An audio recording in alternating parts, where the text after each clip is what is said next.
بسم اللہ الرحمن الرحیم اللہم صلی علی محمد وعلی آل محمد وبارک وسلم رب اشرح لی صدری ویسر لی امری واحلل عقدۃ من لسانی یفقہوا قولی واجعل لی وزیرا من اہلی آمین یا رب العالمین۔ ناظرین کرام السلام علیکم ورحمۃ اللہ وبرکاتہ۔ ہماری دعا ہے کہ آپ جہاں کہیں بھی ہوں اللہ تعالیٰ مجھے آپ کو ہم سب کو اپنے حفظ و امان میں رکھے، عافیت و سلامتی عطا فرمائے۔ ہمارا یہ خصوصی طویل پروگرام ہے دورہ ترجمہ قرآن۔ ہم کوشش کر رہے ہیں اللہ تعالیٰ کے کلام کے ترجمے کو سمجھنے کی اور مختصر تشریح کو جاننے کی۔ سورۃ البقرہ کا مطالعہ جاری ہے، آج اس کی تکمیل بھی ہوگی انشاءاللہ تعالیٰ، اور آیت نمبر 255 تک مطالعہ مکمل ہوا تھا۔ آیت نمبر 255 مشہور اور عظیم آیت ہے، آیت الکرسی، جس پر کلام ہوا۔ اب مطالعہ شروع کر رہے ہیں سورۃ البقرہ آیت نمبر 256 سے۔ اعوذ باللہ من الشیطان الرجیم، بسم اللہ الرحمن الرحیم۔ لا اکراہ فی الدین، دین میں کوئی جبر نہیں۔ بہت مشہور حصہ ہے آیت کریمہ کا، اور کئی اعتبارات سے اس کا حوالہ دیا جاتا ہے۔ آئیے توازن اور اعتدال کی بات کو جانیں۔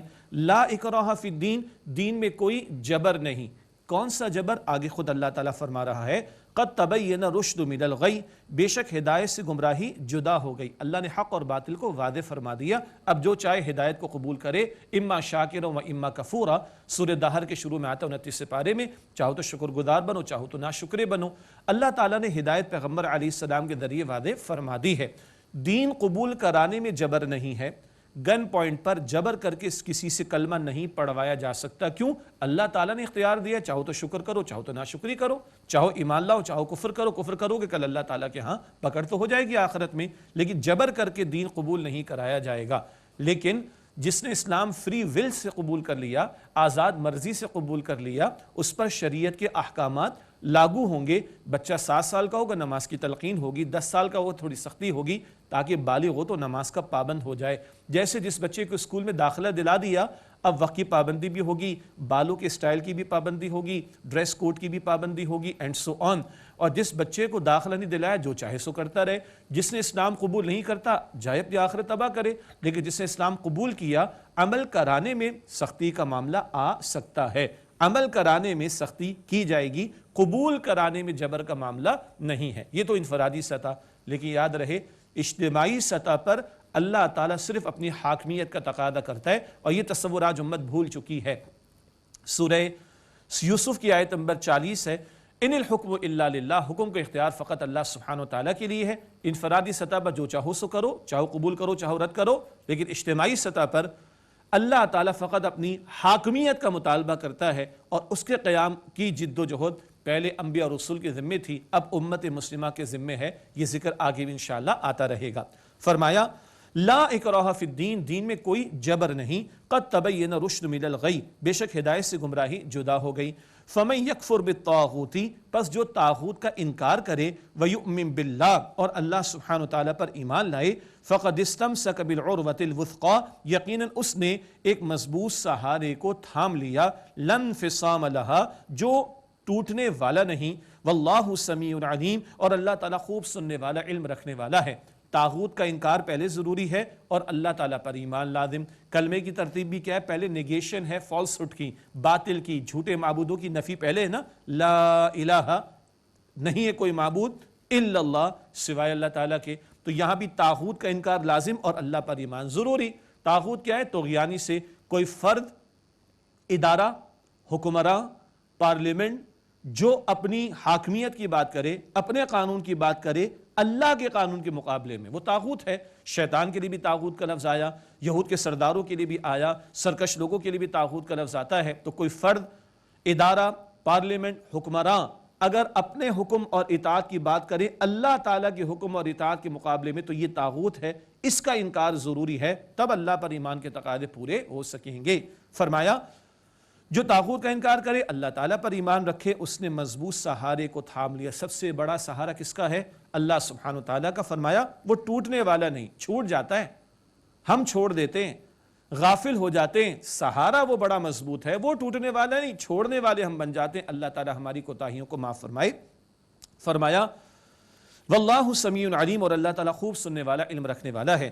اللہ ولی الذین آمنوا، اللہ سبحانہ وتعالیٰ کارساز ہے ایمان والوں کا۔ ولی ترجمہ اس کا دوست کا بھی ہوتا ہے، پشپناہی کرنے والے کا بھی ہوتا ہے، کام بنانے والے کا بھی ہوتا ہے، کارساز کا بھی ہوتا ہے۔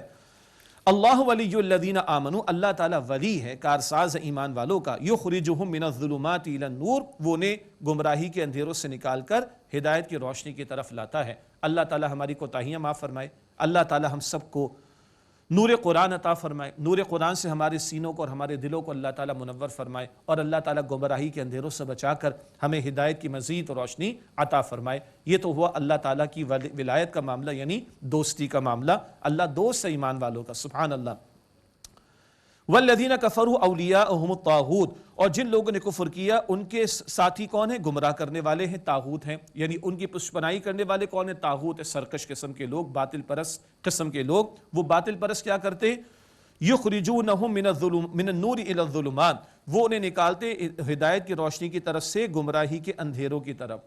طاغوت والے باطل پرست وہ کیا کرتے؟ گمراہی کی دعوت دیتے، شیطان کے ایجنٹس ہوتے نا، وہ کیا کرتے؟ یخرجونہم من النور الی الظلمات، انہیں ہدایت کی روشنی سے گمراہی کے اندھیروں کی طرف لے جاتے۔ اللہ تعالیٰ طاغوت کا ہمیں انکار کرنے کی ہمت و توفیق دے، شیطان اور اس کی پارٹی کے لوگوں کے حملوں سے اللہ تعالیٰ ہم سب کی حفاظت فرمائے، اور اللہ تعالیٰ ہدایت پر ہم سب کو مزید استقامت عطا فرمائے۔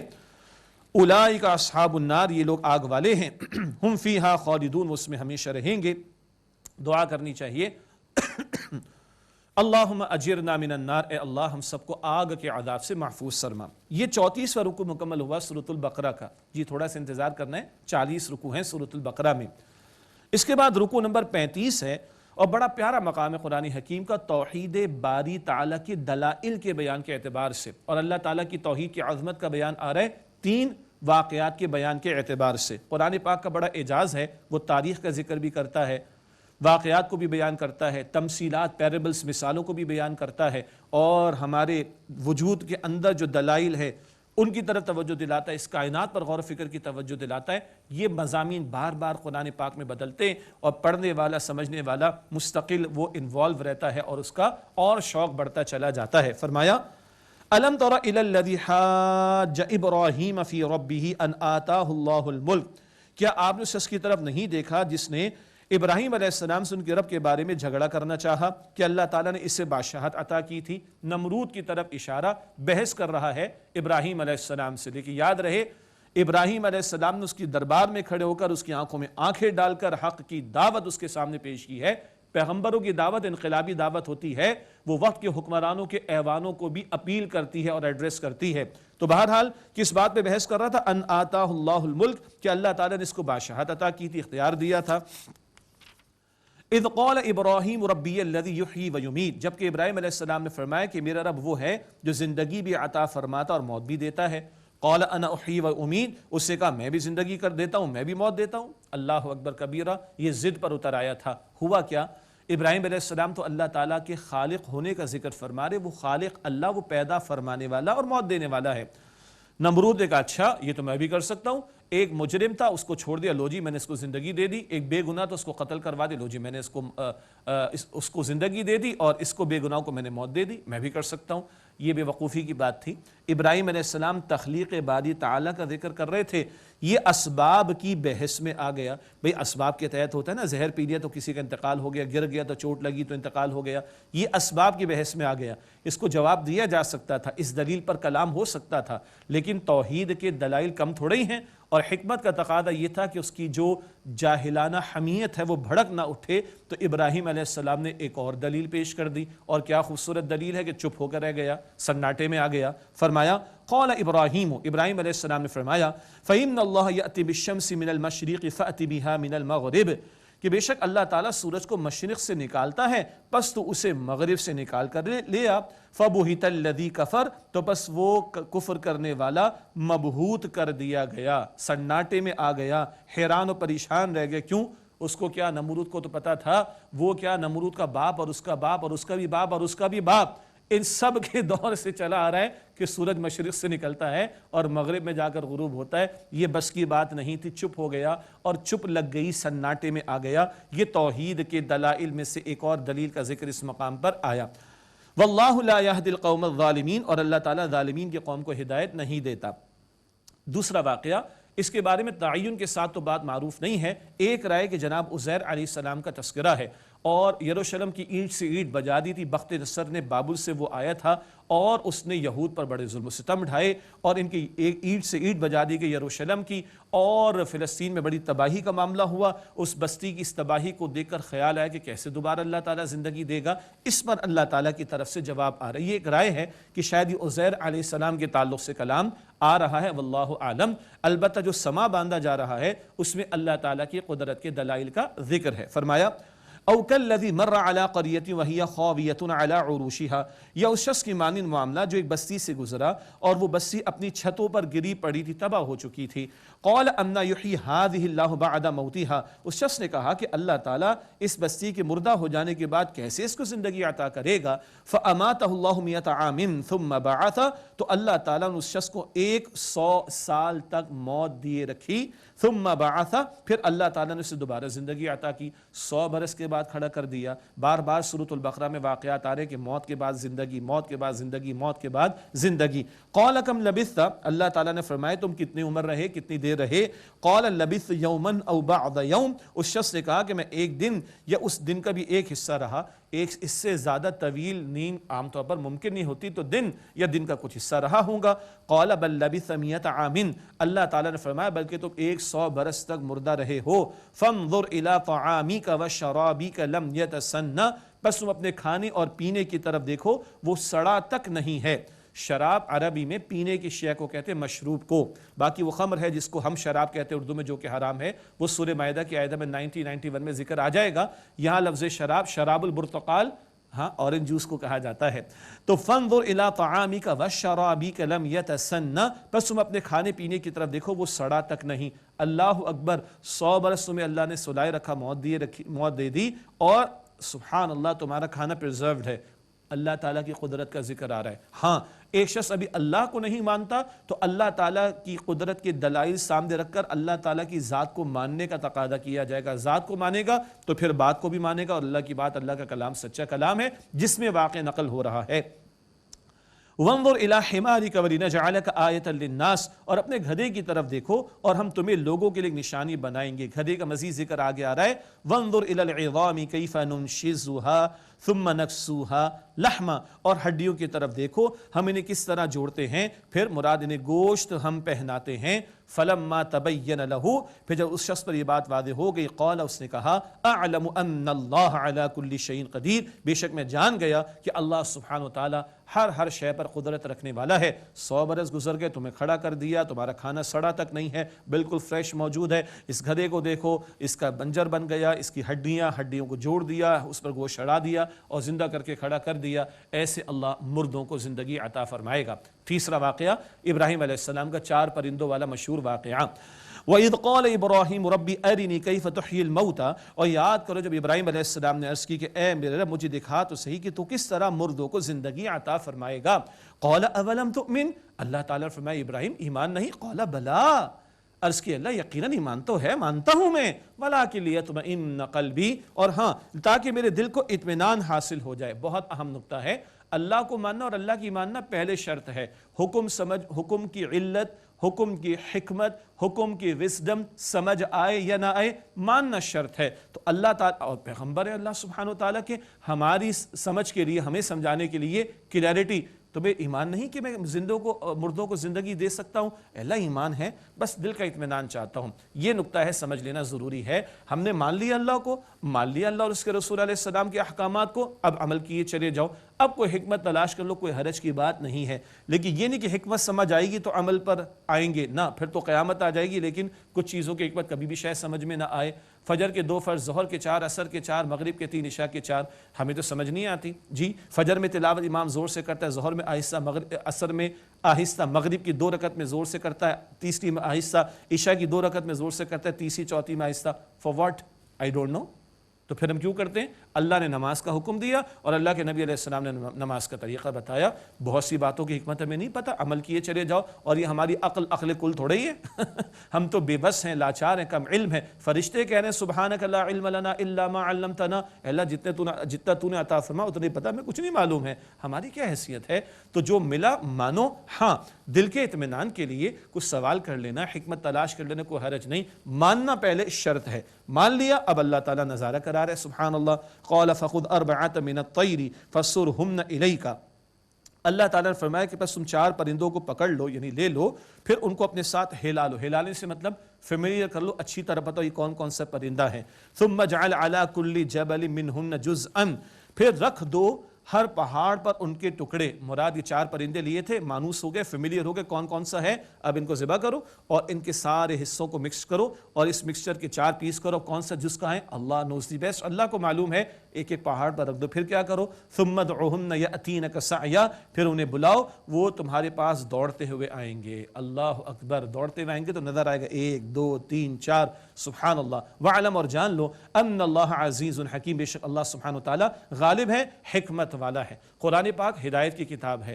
پرندے کون سے تھے، ان کا رنگ کیا تھا جی، اور کس زمانے کی بات تھی، کون سا پہاڑ تھا، پہاڑ کا سائز کیا تھا، پہاڑ کا رنگ کیا تھا، ہاں جی، پہاڑ پر پتھر تھے کتنے تھے، کیا نہیں تھا. ہم ان فضول بحثوں میں پڑے رہتے نا، ہسٹری بھی پڑھتے تو کچرا پڑھ رہے ہوتے ہیں. ہسٹوریکل فیکٹس کے پیچھے وزڈم کیا ہوتی ہے وہ پتہ نہیں چلتا ہم لوگوں کو. قرآن پاک تاریخ کی کتاب نہیں، ہدایت کی کتاب ہے. وہ اتنا پورشن واقعات کا ہمارے سامنے رکھتا ہے جس سے ہمارے سامنے سبق آموزی آ جائے، میسج آ جائے، گائیڈنس کلیئر ہو جائے، ہدایت سامنے آ جائے. جیسے کہ توحید باری تعالیٰ کے دلائل یہاں پر بالکل واضح ہو کر ہمارے سامنے آئے. اگلے 2 رکوع ہیں، رکوع نمبر 36 اور 37، انفاق فی سبیل اللہ کے موضوع پر. انفاق خرچ کرنے کو کہتے ہیں. انفاق مال کا بھی ہوتا ہے، جان کا بھی ہوتا ہے، وقت کا بھی ہوتا ہے، صلاحیتوں کا بھی ہوتا ہے، اولاد کا بھی ہوتا ہے، اور بہت سی چیزوں کا بھی ہوتا ہے، بعد میں ذکر آئے گا. لیکن انفاق مال کا زیادہ ذکر اس مقام پر ہے. اور اگلے 2 رکوع میں انفاق فی سبیل اللہ، اس کی فضیلت کیا ہے، اس کے آداب کیا ہیں، انفاق کرنے کے بعد اس کی حفاظت کیسے کی جائے، انفاق ضائع کیسے ہو جاتا ہے، کیسا انفاق تمہیں کرنا چاہیے اور کن لوگوں پر تمہیں خرچ کرنا چاہیے، انفاق کی حفاظت کیسے کرنی چاہیے. یہ سارے موضوعات اگلے 2 رکوع میں آ رہے ہیں. اور انفاق فی سبیل اللہ کے موضوع پر یہ کلائمیکس ہے قرآن پاک کا جو اس مقام پر آ رہا ہے. ارشاد ہوا مثل الذین ينفقون اموالهم فی سبیل اللہ کمثل حبۃ انبتت 7 سنابل، ان لوگوں کی مثال جو خرچ کرتے ہیں اپنے مال اللہ تعالیٰ کی راہ میں ایک دانے کی مانند ہے جس سے 7 بالیں اگ آئیں. فی کل سنبلۃ 100 حبہ، ہر بال میں 100 دانے ہوں. ایک دانہ راہ خدا میں پیش کیا، 7 بالیں اگیں، ہر بال میں 100 دانے ہوں. کتنے ہو گئے؟ 700 گنا. It's 700 times. اللہ اکبر. واللہ یضاعف لمن یشاء، اور اللہ تعالیٰ جس کے لیے چاہتا بڑھا دیتا ہے. یہ لمٹ نہیں ہے 700 گنا، اللہ جس کے لیے چاہے گا اور بڑھا دے گا. واللہ واسع علیم، اور اللہ تعالیٰ بہت وسعت والا، علم رکھنے والا ہے. اللہ اپنی راہ میں ہمیں خرچ کرنے کی توفیق عطا فرمائے. فی سبیل اللہ میں ایک پیش نظر یہ بات بھی رہے، اللہ کے دین کی دعوت، اللہ کے دین کی نشر و اشاعت، اللہ کے کلمے کی سربلندی کے لیے خرچ کرنا، یہ بھی ذہن میں رہنا چاہیے. ایک دانہ دو، 700 گنا اس سے بڑھ کر اللہ تعالیٰ عطا فرمائے گا. اللہ اخلاص کے ساتھ حلال میں سے اپنی راہ میں ہمیں خرچ کرنے کی توفیق عطا فرمائے. فرمایا الذین ينفقون اموالهم فی سبیل اللہ ثم لا يتبعون ما انفقوا منا ولا اذى، جو لوگ اپنے مال اللہ تعالیٰ کی راہ میں خرچ کرتے ہیں پھر خرچ کرنے کے بعد کوئی احسان نہیں جتاتے اور نہ کوئی تکلیف پہنچاتے ہیں، لہم اجرہم عند ربہم، ان کے لیے ان کے رب کے پاس اجر محفوظ ہے. ولا خوف علیہم ولا ہم یحزنون، اور ان پر نہ کوئی خوف ہوگا اور نہ وہ غمگین ہوں گے. خوف ہوتا ہے عام طور پر مستقبل کے بارے میں اور غم ہوتا ہے عام طور پر ماضی کے بارے میں. اللہ کو مان کر اللہ کی ماننے والے ماضی کے معاملات پر غم نہیں کرتے، مستقبل کے بارے میں خوف زدہ نہیں رہتے. اللہ اکبر. یہاں اہم نقطہ کیا آیا؟ راہ خدا میں خرچ کر رہے ہو، احسان مت جتانا، کسی کو تکلیف نہ پہنچانا. یہ نقطہ بعد میں بھی آئے گا انشاءاللہ. قول معروف و مغفرۃ خیر من صدقۃ یتبعها اذی، اچھی بات کرنا اور درگزر کرنا بہتر ہے اس صدقے سے کہ جس کے بعد ایذا پہنچائی جائے، یعنی تکلیف. واللہ غنی حلیم، اور اللہ تعالیٰ غنی یعنی بے نیاز ہے، حلیم ہے، حلم والا ہے. یعنی تمہارے پاس اگر کسی کی مدد کرنے کے لیے کچھ دستیاب نہیں ہے تو اچھی بات کہہ دو، دعا دے دو، اور اگر کسی کی مدد نہیں کر سکتے تو معذرت کر لو، اور کچھ اچھا نہیں کر سکتے تو برا تو نہ کرو. حدیث مبارک میں ذکر آتا ہے اچھی بات کہنا بھی صدقہ ہے. اور قرآن پاک میں ادب کیا ہے؟ وَأَمَّا السَّائِلَ فَلَا تَنْهَرْ، سورۃ الضحیٰ میں، کہ جو سوال کرنے والا اس کو جھڑکا مت کرو. تو بتایا جا رہا ہے کہ اچھی بات کہہ دو، درگزر کا معاملہ کر لو. یہ بہتر ہے اس صدقے سے کہ جس کے بعد ایذا پہنچائی جائے. کسی کی مدد کر دی، آئندہ اس کی اولاد کو جتایا جائے تمہارے باپ دادا کو تو ہم نے پالا تھا، استغفر اللہ. جی گئے وقتوں میں تمہارے ہم نے جو ہے وہ کام آنے کی کوشش کی تھی، آج تم بڑی بھڑکیاں مار رہے ہو، تمہارا کاروبار چمک اٹھا، ارے کل ہم تھے جنہوں نے تمہیں پیسہ دیا تھا، استغفر اللہ، یا اور اس طرح جتانے کی کوشش کرنا، یہ گراوٹ کی بات بھی، اور اس سے صدقات اور اللہ کی راہ میں جو خرچ کیا جاتا ہے وہ ضائع بھی ہو جاتا ہے۔ فرمایا واللہ غنی حلیم، اور اللہ غنی ہے، بے نیاز ہے، اللہ کو تمہارے صدقات کی حاجت نہیں، فائدہ تمہارا ہے، حلیم ہے، بردبار حلم والا، تمہاری کوتاہیوں پر فوراً پکڑ نہیں فرماتا۔ یا ایھا الذین آمنوا لا تبطلوا صدقاتکم بالمن والاذی، اے ایمان والو اپنے صدقات کو احسان جتا کر اور تکلیف پہنچا کر ضائع نہ کرو۔ حدیث مبارک ہے کہ جو احسان جتاتا ہے اللہ تعالیٰ کلام بھی نہیں فرمائے گا اس سے قیامت کے دن، یہ صحیح مسلم شریف کی روایت ہے۔ تو احسان مت جتاؤ، تکلیف نہ پہنچاؤ، اپنے انفاق کی حفاظت کرو۔ کس شخص کی طرح ضائع ہو جائے گا معاملہ؟ فرمایا کالذی ینفق مالہ رئاء الناس، اس شخص کی طرح کہ جو اپنا مال لوگوں کو دکھانے کے لیے خرچ کرتا ہے، ولا یؤمن باللہ والیوم الآخر، اور اللہ تعالیٰ اور آخرت کے دن پر ایمان نہیں رکھتا۔ ارے انما الاعمال بالنیات، سب کو حدیث مبارک یاد ہے، نیکیوں کی قبولیت کا دار و مدار، اعمال کی قبولیت کا دار و مدار، نیکیوں کی قبولیت کا دار و مدار نیتوں پر ہے، نیت میں کھوٹ برباد ہو جائے گا۔ جو دکھاوے کے لیے خرچ کر رہا ہے اس کا اللہ اور آخرت پر کوئی ایمان نہیں ہے۔ بہت اپنے حوالے سے مجھے بھی اور آپ کو بھی فکر مند رہنا چاہیے۔ ہاں کیمرہ ہوگا تو چیک دیں گے، پتہ نہیں باؤنس بھی ہو جاتا ہے، ہاں جی تختیاں بھی لگوائی جائیں گی، سپاس نامے پیش کروائے جائیں گے، پرانی اردو ہے، کلیپنگ بھی کروائی جائے گی، پورے مجمع کے سامنے ہوگا تو میں دوں گا، استغفر اللہ۔ اللہ دکھاوے کے عمل سے بچائے۔ حدیث مبارک ہے مسند احمد میں، من تصدق یرائی فقد اشرک، جس سے دکھاوے کا صدقہ دیا وہ شرک کر چکا۔ یہ شرک کی ایک نوعیت ہے، اللہ محفوظ رکھے۔ اب ایک تمثیل، ایک مثال دے کر بات کو سمجھایا جا رہا ہے کہ اس طرح تو انفاق ضائع ہو جائے گا۔ فرمایا فَمَثَلُهُ كَمَثَلِ صَفْوَانٍ عَلَيْهِ تُرَابٌ، بس اس کی مثال اس صاف پتھر جیسی ہے جس پر مٹی ہو، ایک چٹان، ایک پتھر، اس پر مٹی ہو، فَأَصَابَهُ وَابِلٌ فَتَرَكَهُ صَلْدًا، پھر اس پر تیز بارش برسے تو اسے بالکل صاف کر کے چھوڑ دے۔ چٹان تھی، پتھر تھا، مٹی پڑی ہے، بارش تیزی سے آئے گی، بالکل صاف کر دے گی۔ لا يقدرون على شيء مما كسبوا، وہ اس پر کچھ قدرت نہیں رکھتے جو انہوں نے کمایا۔ واللہ لا يهدي القوم الكافرین، اور اللہ تعالیٰ کافروں کی قوم کو ہدایت نہیں دیتا۔ یہاں کیا طرز عمل ہے؟ دکھاوے کے مال خرچ کر رہے ہو تو جیسے چٹان پر پڑی مٹی بالکل صاف ہو گئی پانی سے بارش کے، اگر تم نے دکھاوے کے لیے مال خرچ کیا کتنا زیادہ ہی کیوں نہ ہو، وہ اللہ تعالیٰ کے مقبول نہیں ہوگا۔ اس کے برعکس اخلاص والوں کے لیے طرز عمل بیان ہو رہا ہے، اور اخلاص والوں کے طرز عمل کے ساتھ ایک تمثیل کا ذکر بھی آ رہا ہے۔ وَمَثَلُ الَّذِينَ يُنْفِقُونَ أَمْوَالَهُمُ ابْتِغَاءَ مَرْضَاتِ اللَّهِ وَتَثْبِيتًا مِنْ أَنفُسِهِمْ، اور ان کی مثال جو اپنے مال خرچ کرتے ہیں اللہ تعالیٰ کی رضا حاصل کرنے کے لیے اور اپنے دلوں کے ثبات کے لیے، كَمَثَلِ جَنَّةٍ بِرَبْوَةٍ، ایسی ہے ان کی مثال جیسے بلندی پر ایک باغ ہو، اصابها وابل، اس پر تیز بارش برسی، فآتت اکلها ضعفین، تو اس سے دگنا پھل دیا۔ پہاڑی علاقے ہوتے ہیں، سبز علاقے ہوتے ہیں، اور وہاں پہاڑوں پر باغات ہوتے ہیں تو جو ہے وہ بارش بھی زیادہ ان کو میسر آتی ہے اینڈ سو آن، اور بارش زیادہ برسی تو فآتت اکلها ضعفین، تو اس سے دگنا پھل دیا اس باغ نے۔ فإن لم يصبها وابل فطل، پھر اگر تیز بارش نہ بھی پڑی تو پھوار ہی کافی ہے، تھوڑی سی پھوار سے بھی سبزہ اگاتا ہے اور فصل میسر آ جاتی ہے۔ واللہ بما تعملون بصیر، اور اللہ تعالیٰ تم جو کچھ کرتے ہو اسے خوب دیکھنے والا ہے۔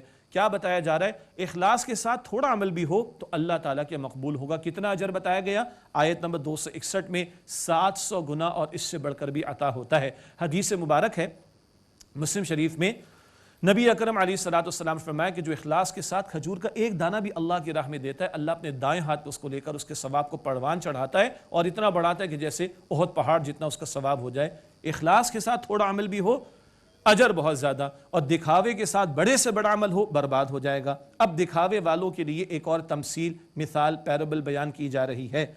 اَيَوَدُّ أَحَدُكُمْ أَن تَكُونَ لَهُ جَنَّةٌ مِّن نَخِيلٍ وَأَعْنَابٍ، کیا تم میں سے کوئی پسند کرتا ہے کہ اس کا ایک باغ ہو کھجور اور انگوروں کا، تجری من تحتها الانہار، اس کے نیچے نہریں جاری ہوں، لہو فیہا من کل الثمرات، اس کے لیے اس میں ہر قسم کے پھل ہوں، وَأَصَابَهُ الْكِبَرُ وَلَهُ ذُرِّيَّةٌ ضُعَفَاءُ، اور اس پر بڑھاپا آ گیا ہو اور اس کے بچے کمزور ہوں، فَأَصَابَهَا إِعْصَارٌ فِيهِ نَارٌ فَاحْتَرَقَتْ، تب اس پر ایک بگولا آ پڑا، اس میں آگ تھی تو وہ باغ جل گیا۔ كَذَلِكَ يُبَيِّنُ اللَّهُ لَكُمُ الْآيَاتِ لَعَلَّكُمْ تَتَفَكَّرُونَ، اسی طرح اللہ تعالیٰ تمہارے لیے نشانیاں واضح فرماتا ہے تاکہ تم غور و فکر کرو۔ کیا مثال دی گئی؟ ایک شخص کا باغ ہے، خوب پھل آتے ہیں، نہریں بھی جاری ہیں، اور بڑھاپا بھی آ گیا اور ضرورت ہے، بچے کمزور اور بیچارے کو ضرورت ہے، لیکن آگ کا بگولا آیا، باغ جل گیا، کچھ ہاتھ پلے نہیں پڑا۔ کیا ہے یہ؟ دکھاوے کا عمل کر رہے ہو، کچھ ہاتھ آنے والا نہیں ہے۔ دکھاوے کا عمل شرکیہ طرز عمل ہے، اور دکھاوے کے اعمال کرنے والے ایک حدیث مبارک کے مطابق مسلم شریف کی مشہور روایت، ایک سخی کا ذکر کیا کیا؟ اللہ بڑا مال خرچ کیا، اللہ فرمائے گا جھوٹ کہتے ہو، دنیا میں تمہارے چرچے ہوں، تم نے چاہا دنیا تمہاری سخاوت کے چرچے کرے، دنیا والوں نے تمہاری تعریفیں کر دی، ان سے جا کے اجر مانگو، آخرت میں کچھ نہیں، اٹھا کے جہنم کے حوالے کیا جائے گا۔